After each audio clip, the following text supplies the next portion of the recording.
Hansı ki biz bu sualı həll etməyimiz üçün sinus kvadratı alfa üstəgəl kosinus kvadratı alfa bərabərdir bu enliyi bilməliyik. İndi gəlin baxın. Mən burada nə edə bilərəm?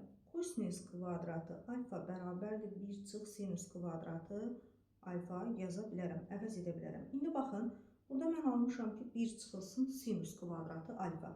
Onda mən bu 1 çıxılsın sinus kvadratı alfanın yerinə ilə kosinus kvadratı yaza bilərəmmi?